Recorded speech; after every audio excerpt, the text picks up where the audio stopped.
Drugs gang से कांग्रेस के नेता के तार जुड़े हुए हैं और इसी बात को लेकर के बीजेपी अब कांग्रेस पर हमलावर नजर आ रही है।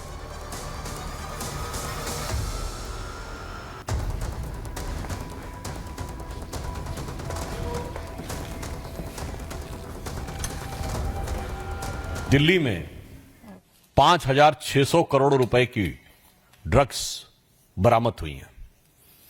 यह क्वांटिटी इसलिए महत्वपूर्ण है कि यूपीए के शासनकाल में 2006 से 13 के बीच में सिर्फ 768 करोड़ रुपए की ड्रग्स की बरामदी हुई थी पूरे भारत में। यह वो दौर था 768 करोड़।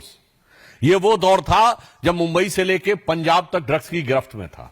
और अगर एक जगह पे 5,600 करोड़ रुपए की ड्रग्स पकड़ी गई है, और यह भी बता दूं 14 से 22 के बीच में हमारी सरकार ने 22,000 करोड़ रुपए की ड्रग्स पकड़ी, उससे अधिक चिंता की बात यह है कि इसका जो मुख्य आरोपी है, जो किंगपिन है, जिसका नाम तुषार गोयल है, जिसका डिक्की गोयल के नाम से सोशल मीडिया अकाउंट है, वो इंडियन यूथ कांग्रेस के आरटीआई सेल का चीफ है। बहुत गंभीर बात है। यानी अब यह बात साफ हो रही है कि राहुल गांधी की मोहब्बत की दुकान में अभी तक नफरत के सामान तो दिख रहे थे, अब नशे का सामान भी मिलने लगा है। और यह बात हम आपके समक्ष केवल आरोप लगाने के लिए नहीं कह रहे हैं। हमारे पास वो इंडियन यूथ कांग्रेस के में मुख्य आरोपी तुषार गोयल का अपॉइंटमेंट लेटर है। अब हमारा सीधे उनसे सवाल है, अगर यह आरटीआई सेल का चीफ था तो आज देश की हर जनता का यह राइट टू इंफॉर्मेशन है कि कांग्रेस पार्टी के साथ इस मुख्य आरोपी जो। नमस्कार, स्वागत है आपका रिपब्लिक भारत पर। मैं हूं आपके साथ अनामिका सिंह काली। युद्ध के हालात है, मिसाइल से आघात है और इंतकाम है ऑपरेशन का। लिहाजा यहां पर जो है जिस तरीके से हालात बन रहे हैं उसको देखते हुए तस्वीर निकल के जो सामने आ रही है वो बताने के लिए काफी कि मिडिल ईस्ट में क्या कुछ चल रहा है। ईरान में इजराइल के पलटवार की वजह से दहशत का माहौल है। ईरानी सेना ने जिस तरीके से आम जनता को यहाँ पे अलर्ट कर दिया है। ईरान 1 अक्टूबर की रात 181 मिसाइलों से इजराइल पर अटैक किया था, जिसके बाद से इजराइल के पलटवार के डर से ज्यादातर देशों में ईरान जाने वाली उड़ानों पर रोक लगा दी गई है। इजराइल के डिफेंस अधिकारियों के मुताबिक अगले कुछ घंटे में इजराइल ईरान पर बड़ा हमला कर सकता है। लिहाजा जिसको देखते हुए यहाँ पे अब ईरान की ओर से यहाँ पर जो तस्वीरें निकल के सामने आ रही है वो एहतियात के तौर पे निकल के सामने आ रही है। हालांकि उस हमले की जो सैटेलाइट तस्वीरें वो भी निकल के सामने आई है। ईरान के मिसाइल हमले में इजरायली बेस को बड़ा नुकसान पहुंचा है और जो तमाम उनके विमान है उनको यहाँ पर नुकसान पहुंचा है। जो हमले की तस्वीरें हैं वो भी निकल के सामने आई हैं, जहां पे जब इजराइल पर हमला किया गया तो हालांकि इजराइल की ओर से ये दावा किया गया कि बहुत नुकसान नहीं पहुंचा है, लेकिन जो तस्वीरें सैटेलाइट के जरिए आई हैं वो बताने के लिए काफी हैं। उनमें साफ साफ दिखाई दे रहा है कि इजरायली एयरबेस को नुकसान पहुंचा है। यहाँ पर खासतौर पर जो उनका बेड़ा है हथियारों का या यूं कहे तो विमानों का, वहां पर नुकसान पहुंचा है। और जो उसकी तस्वीर है वो भी आप देख लीजिए किस तरीके से यहाँ पे जब ईरान का अटैक किया गया। परसों रात की खबर निकल के सामने आई जब ईरान की ओर से इजराइल पर बैक टू बैक 181 मिसाइलों से अटैक किया गया। हाइपरसोनिक जो मिसाइलें थी वो यहाँ से गिराई गई, दागी गई। उसके बाद जो तस्वीर निकल के सामने आई वो यहाँ पे निकल के सामने आ रही है जहाँ पे हमले किए गए। अब तो तस्वीर दिखा रहा है, दो तस्वीरें हैं जहाँ पे दिखा रहा है कि ईरान ने किस तरीके से मिसाइल अटैक किया और इजरायली एयरबेस को नुकसान पहुंचा। तो जैसे ईरान ने यहाँ पर मिसाइल अटैक किया उसकी तस्वीर देख लीजिए किस तरीके से हवा में दिखाई दे रहा है। और दूसरी तस्वीर दिखा रहे हैं आपको हम उस एयरबेस की जहाँ पे इजरायली एयरबेस को भारी नुकसान पहुंचा है।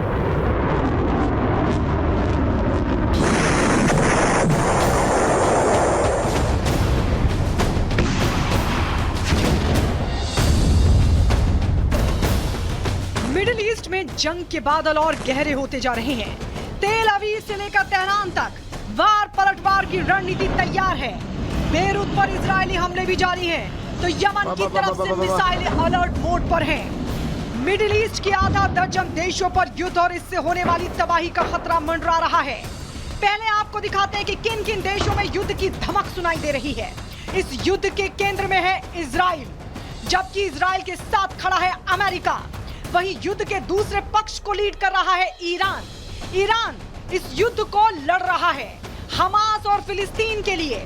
ईरान के साथ युद्ध के मोर्चे पर लेबनान, सीरिया और यमन खड़े हैं। वो अभी क्यों नहीं अटैक करे? मैं मिलिट्री पॉइंट ऑफ व्यू से बिल्कुल उस बात से सहमत हूँ कि जगह हमारी होगी, समय हमारा होगा, क्योंकि अभी ईरान तैयार बैठा हुआ है, इंतजार कर रहा है कि आज रात करेगा, कल रात करेगा, करने दो इंतजार, समय हमारा है।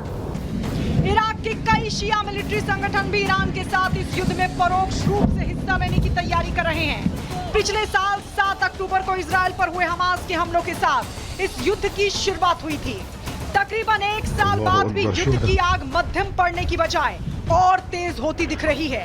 दक्षिणी मोर्चे पर मौजूद गाजा पर इजरायली बमबारी भले ही खत्म हो गई हो, लेकिन उत्तरी मोर्चे पर इजरायली मिसाइलों के निशाने पर लेबनान आ गया है। अभी तक पर्दे के पीछे रहने वाले ईरान ने भी अब सीधे इस युद्ध में दस्तक दे दी है। वहीं महाशक्ति अमेरिका युद्ध शुरू होने के साथ ही इजराइल के साथ खड़ा है। ईरान में एक दो जगह ऐसी है जहां पे इसके पहले मोसाद ने कुछ छोटे छोटे हमले किए थे, खासतौर से ईरान के जो न्यूक्लियर रिसर्च फैसिलिटीज हैं। लेकिन दिक्कत ये आ रही है कि अगर इन पर हमला किया गया तो उसका जो न्यूक्लियर रेडिएशन होगा, न्यूक्लियर डस्ट होगा और न्यूक्लियर फॉल आउट होगा, वो हवा के साथ किसी भी दिशा में उड़ सकता है। अब आपको समझाते हैं कि इस युद्ध में कहां क्या चल रहा है। सबसे पहले बात लेबनान की। लेबनान की राजधानी बेरूत पर इजराइल की स्ट्राइक जारी है। वहीं दक्षिणी लेबनान में इजरायली सैनिकों ने धावा बोलकर कुछ इलाकों पर कब्जा कर लिया है। लेबनान की तरफ से हमास लड़ाके इजरायली सैनिकों से लड़ रहे हैं। इस युद्ध के केंद्र में मौजूद इजराइल के हालात भी बहुत अच्छे नहीं हैं। हिजबुल्लाह के समर्थन में ईरान ने इजराइल पर बैलिस्टिक मिसाइलों की बारिश कर दी है। गाजा पट्टी में भी इजरायली सेना हमास आतंकी की तलाश कर रही है। वहीं लेबनान की तरफ से भी जवाबी कार्रवाई हो रही है।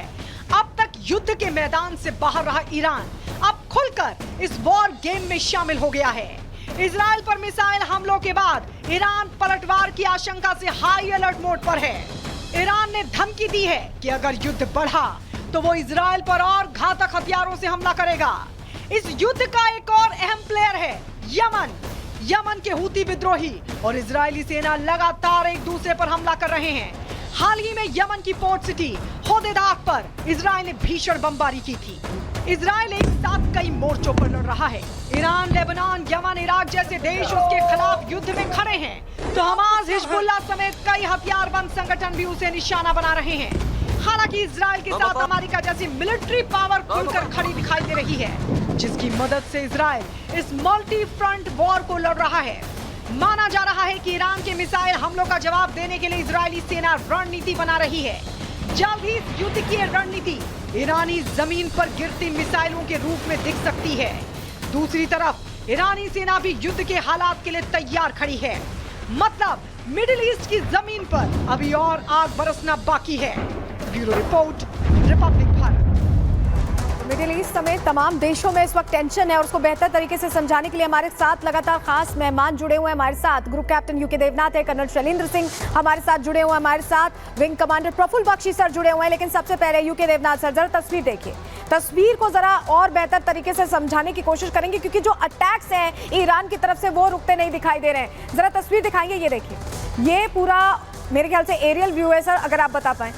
जी हाँ, ये एक सैटेलाइट इमेज है जिसमें सैटेलाइट से इजराइल के एयरबेस को दिखाया गया है। इसमें आप क्लियरली देख सकते हैं कि इजराइल के जो ट्रांसपोर्ट प्लेन हैं वो खड़े हैं, उनके जो बंकर्स हैं वो दिखाई दे रहे हैं। सबसे बड़ी बात है कि आपको हैंगर्स दिखाई दे रहे हैं। और जब ब्लास्ट हुआ था, वॉरहेड फटने के बाद जो ज़मीन पर नुकसान हुआ वो आप क्लियरली देख सकते हैं कि ज़मीन पर जहाँ धमाका हुआ था वहाँ पे जो बिल्डिंग्स हैं, स्ट्रक्चर्स हैं वो नष्ट हो गई हैं। आप देख सकते हैं कि जो वॉल लगाया गया था प्रोटेक्शन के लिए, जो कि स्प्लिंटर्स को रोकता है, उसमें भी ब्रीच हो गया है। आप देख सकते हैं कि जो हवाई जहाज खड़े हैं उनमें से कुछ हैं, यानी वो